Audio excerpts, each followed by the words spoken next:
बघा, लोकसभेच्या निवडणुकांच्या तयाऱ्या सुरू झालेल्या आहेत आणि जे काही प्रत्येक राज्यामध्ये अलायन्स ज्या स्थानिक पक्षांसोबत होणार आहेत त्या आधारावरची चर्चा इथं सुरू झालेली आहे। आम्ही सगळेजण आज आदरणीय मुकुल वासनिकजींच्या अध्यक्षतेखाली जी कमिटी झालेली आहे त्या मीटिंगच्या समोर आलो। राज्यातली सध्याची सगळी परिस्थिती त्यांच्यासमोर आम्ही मांडलेली आहे आणि याच्यावर सगळं हायकमांड निर्णय घेतील।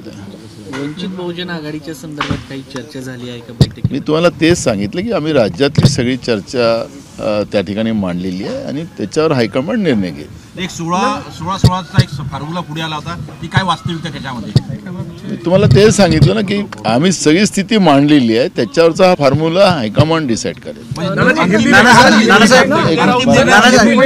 अंतिम निर्णय दिल्लीत होईल, चर्चा करू। जी जी हां, संदर्भामध्ये जे ऑडिओ क्लिप व्हायरल होती त्यावरती वंचित बहुजन आघाडीकडून तुम्हाला टार्गेट करण्यात येते ते सोशल मीडियावर। त्याला आम्हाला आपण कोणासोबत बोललो नाही, काही त्या विषयाला घ्यायचं त्याच्यावर चर्चा पण होऊ शकत नहीं, त्याच्यामुळे तो भाग नहीं।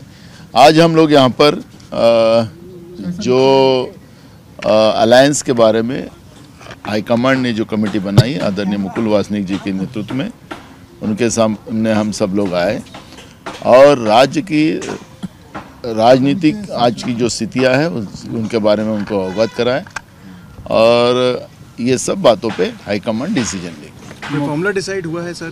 किसके भरोसे पे आप सीट शेयरिंग की भी बात करेंगे या कोई फॉर्मूला डिसाइड हुआ है इसमें? नहीं, अभी मैं ये वही कहा कि ये कमेटी हाईकमांड से डिस्कशन करेंगे और उसके बाद में ये आगे सब कांग्रेस का दावा कितनी सीटों का है? क्योंकि शिवसेना साफ तौर पर कह रही है कि शिवसेना 23 सीटों पर लड़ेगी। कांग्रेस का दावा कितनी सीटों पर है और शिवसेना की बात पर आप क्या कहेंगे? कांग्रेस पार्टी ने और हमने स्टेट में यही कहा था कि मेरिट के आधार पर बीजेपी को सत्ता के बाहर करना यही हमारा दायित्व है और मेरिट के आधार पर सीट शेयरिंग हो।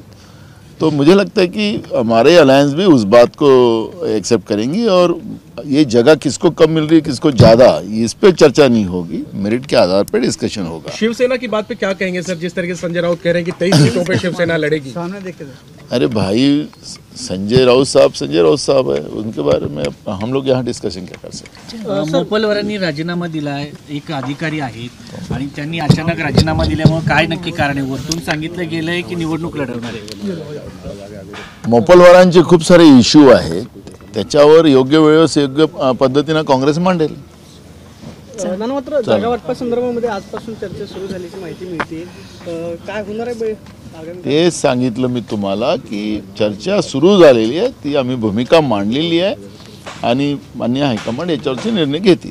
थँक्यू। संजय राऊत म्हणतात ना की आम्ही फक्त दिल्लीत चर्चा करू, 23 जागांपेक्षा एक पण कमी नाही लढणार वगैरे। अरे मी काय म्हटलं, संजय राऊत आहेत, त्यांच्याबद्दलची प्रतिक्रिया मला द्यायचं काही कारण नाही आहे। सर, वंचितचं एक प्रवक्त्याने एक बाईट दिलाय, ते म्हणतात की आम्हाला काँग्रेस येऊ नाही देते इंडिया आघाडी, तुमचं काय मत आहे?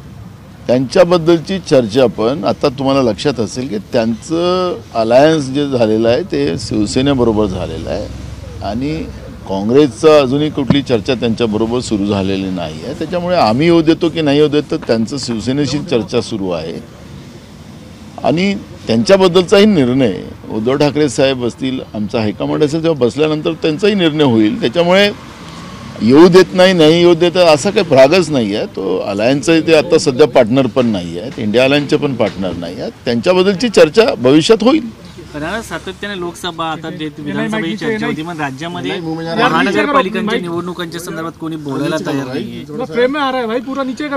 बीजेपीला लोकशाही मान्य नाही आहे। स्थानिक स्वराज्य संस्थाच्या निवडणुका त्यांनी होऊच दिल्या नाही। गेल्या 2 वर्षापासून ते निवडणुका घेत नाही। त्यांना माहिती आहे की जमिनीवर आता ते राहिलेले नाही, लोकांचा मोठ्या प्रमाणात विरोध आहे, पण त्याचं सगळ्या जनतेला यांच्या सगळ्या पापाच्या समोर जावं लागते। सगळीकडे नगरपालिका असेल, महानगरपालिका असेल, जिल्हा परिषद पंचायत समिती असेल, घाणीचं साम्राज्य आणि यावर्षी महाराष्ट्रामध्ये डेंग्यूच्या दंशामुळे मोठ्या प्रमाणात मरणाऱ्यांची संख्या वाढली। त्याचं सगळं पाप हे बीजेपीच्या कृत्यामुळे झालेला आहे.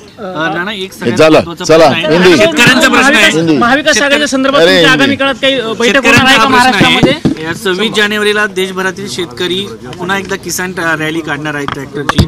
दुसरीकडे मराठा समाज जो शेतकरी वर्गातून येतो तो देखील राज्यामध्ये मराठा आरक्षणासाठी मागणी करतोय.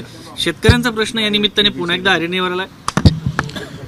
बीजेपी हे शेतकरी विरोधी आहे आणि त्याच्यामुळे पूर्ण वर्षभर शेतकरी आंदोलन करते आहे आणि आता ते मोठ्या प्रमाणात व्हायला लागलेलं आहे. राज ठाकरेंना महायुती अरे थांब रे यार. हा चला. नाना भाऊ, महाविकास आघाडीच्या संदर्भात तुमची राज्यामध्ये काही बैठक होणार आहे का? आता ह्या बैठकीनंतर महाविकास आघाडीचे नेते तुम्ही बसणार आहात? बिलकुल. ते पण आता मुंबईला गेल्यानंतर त्याचाही निर्णय किती घेऊ. दिवसात तुमची बैठक होऊ शकते अंदाजे?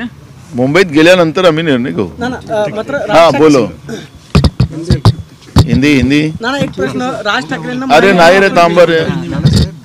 आप लोगों के क्या रिकमेंडेशंस दिए गए हैं, किसकी तरफ आपने फेवर किया है, कितने रिकमेंडेशन आपने दिए हुए हैं? देखो, हमने पूरे राज्य की स्थिति को अवगत कराया है और उसके आधार पर हाईकमांड डिसीजन लेगा. नंबर तो होगा सर. अरे उसमें अभी डिस्कशन नहीं ना. नाना सर, देश विदेशातील प्रत्येक घडामोडींचे लाईव्ह अपडेट मिळवण्यासाठी आता साम टीव्हीच्या सर्व सोशल मीडिया प्लॅटफॉर्मला लाईक, फॉलो आणि सबस्क्राईब करा. तसंच सर्व नोटिफिकेशनसाठी बेल आयकॉन प्रेस करायला विसरू नका.